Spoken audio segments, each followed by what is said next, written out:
You're listening to Do This First, a daily personal development podcast that focuses on science-backed, actionable steps towards your best year ever. Hi, I'm Sandy, your host. Today we're continuing with our Great American Novel Series, installment number 5, Repression and Resentment, from the novel The Day of Locust. The Day of the Locust is a novel by Nathanael West, published in 1939. The book is set in Hollywood, California, during the Great Depression, and follows a cast of characters who are struggling to survive and find meaning in their lives amidst the harsh realities of the entertainment industry and American society at the time. There are several main characters that play pivotal roles in bringing to life the novel's themes and exploring the dark underbelly of Hollywood and American society during the Great Depression.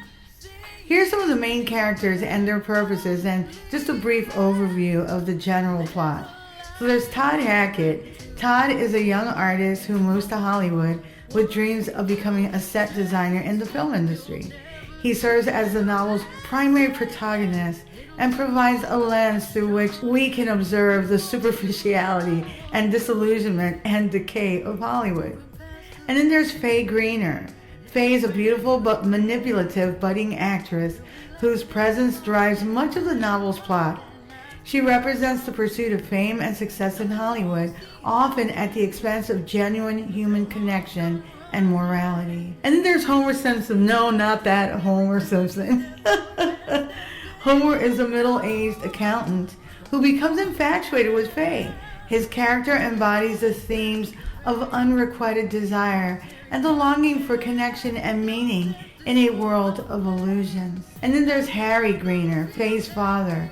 Harry is a former vaudeville performer who's struggling with his health and fading relevance in Hollywood. His character highlights the nature of fame and the harsh realities of aging in an industry obsessed with youth and beauty. The general plot of The Day of the Locust follows these and other characters as they navigate the hedonistic, chaotic, and ultimately destructive world of Hollywood during the 1930s.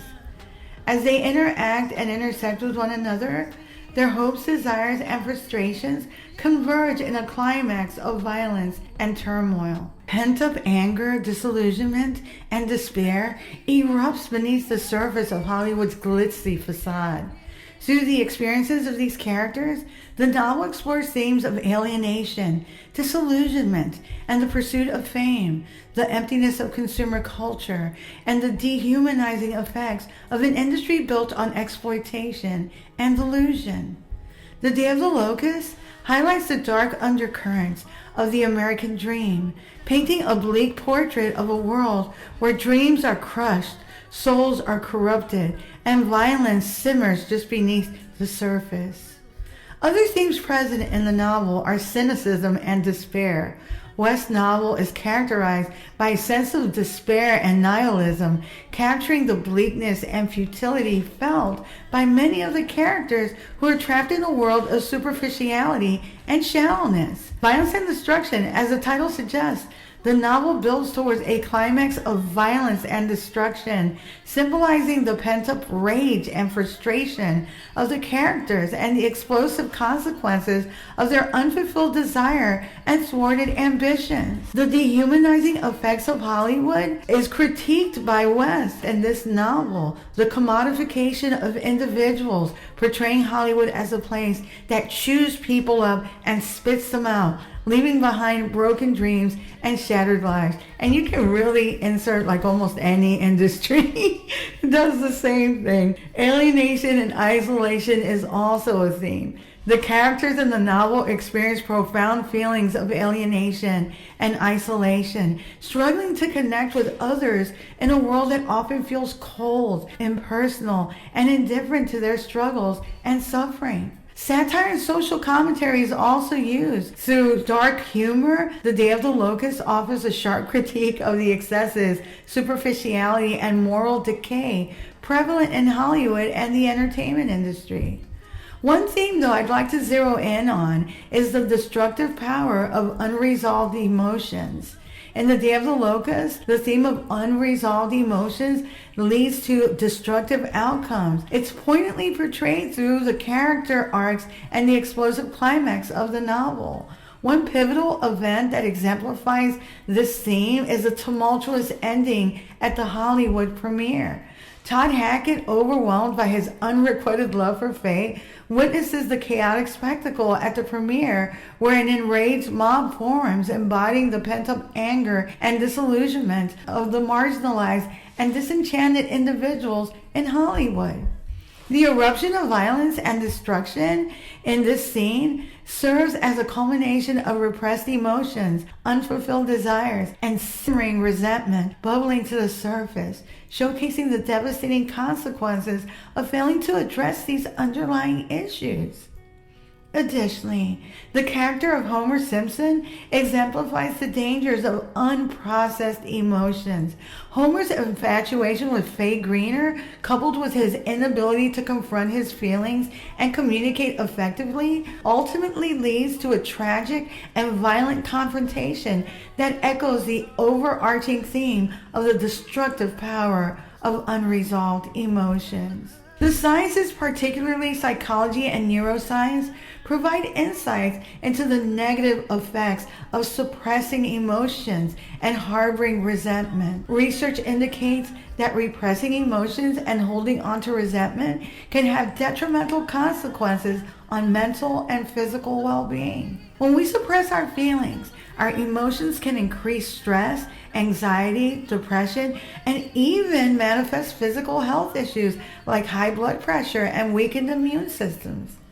When you throw in long-term resentment, it can lead to a persistent state of anger, hostility, and negative thinking, which not only impacts one's mental health, but also strains personal relationships and impedes one's ability to empathize and connect with others effectively and move on. Resentment can become a toxic emotion that festers over time, hindering personal growth and hindering the ability to make solid, unbiased decisions.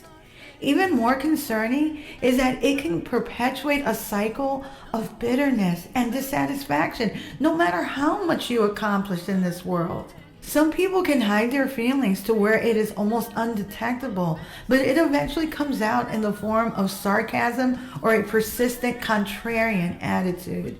To avoid the destructive pitfall of repressing emotions and harboring resentment as illustrated in the Day of the Locust, you can take proactive steps informed by psychological principles and techniques, such as these. Like number 1, recognize and acknowledge your emotions without judgment.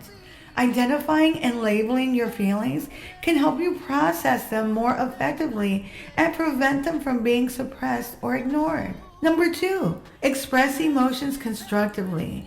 Find healthy outlets for expressing your emotions, whether through journaling, talking to a trusted friend, or even a therapist. Engaging in creative activities like music and writing or physical exercise. Redirecting your feelings to constructive activities can prevent them from building up and turning into deep-seated resentment. Number 3, forgive yourself. Have compassion for yourself. Love yourself, seriously. People that listen to these types of podcasts are usually perfectionists, highly educated or highly talented, or all the above.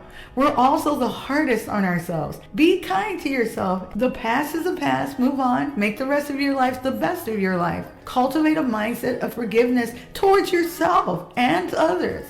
It's an emotional burden to hold on to grudges. It only really hurts you. It doesn't mean that you're not holding someone accountable for their negative behaviors. It just means that you're not going to let them live in your brain rent-free anymore. You've moved on. Number 4, don't look back. Most people miss opportunities ahead of them because they're so busy looking at the door that closed behind them. Don't look back because you're not going that way. It is really not the best use of your time. The best way to zone other people out, especially the ill-meaning ones, is to focus on yourself. Number 5, be real. Embrace your true self and your true values and strive to live authentically. Engage in self-reflection to understand your core beliefs, your core passions, your dreams, your goals. Do you know what would make you happy? What would make a positive difference at this stage of your life? It's okay if you don't, and it's never too late to find out. If you only have part of the puzzle figured out, you're already ahead of the pack. Do your best to align your actions with the inner truths that you uncover in your reflections. But don't be in a hurry. Small steps lead to great progress. Timing is so important with most things that are life-changing. Number 6, nurture genuine connections. Focus on building meaningful relationships based on mutual respect, empathy, and understanding.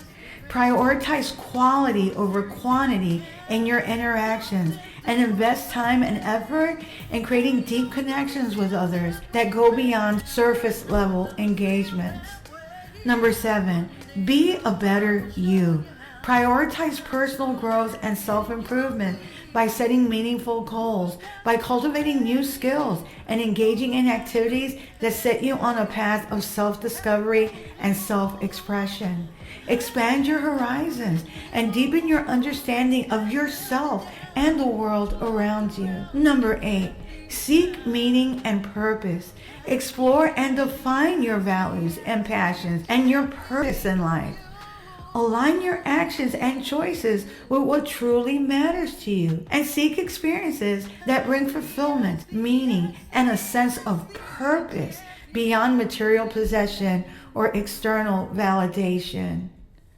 Number 9, practice gratitude. Cultivate a mindset of thankfulness by appreciating the beauty in simple moments. Acknowledge your blessings and express gratitude for the people and experiences that enrich your life. Gratitude can shift your focus from resentment and what you still don't have to what you do have and are working towards. By incorporating these strategies into your life, you can proactively safeguard yourself against repression and resentment. You can work towards living a more authentic and intentional life. Don't settle for less than what aligns with your true self and values. This is the rest of your life we're talking about. Make it count. You'll be glad that you did. The novel delivers a powerful message about the importance of acknowledging, confronting, and processing one's emotions in healthy ways to avoid the tumultuous and destructive outcomes that can arise from suppression and avoidance as seen in the novel. The Day of the Locust is a powerful and provocative work that exposes the darker side of the American dream and offers a grim portrayal of human nature, societal norms, and the corrosive effects of toxic ambition, of disillusionment, and utter despair. It does not have to be that way, though, if you prioritize your core values, your core beliefs, and if you prioritize worthy humans. If you like what you're hearing, don't forget to leave a review. You can also read a full transcript of this podcast episode and all of my podcast episodes on my blog, DoThisFirst.life.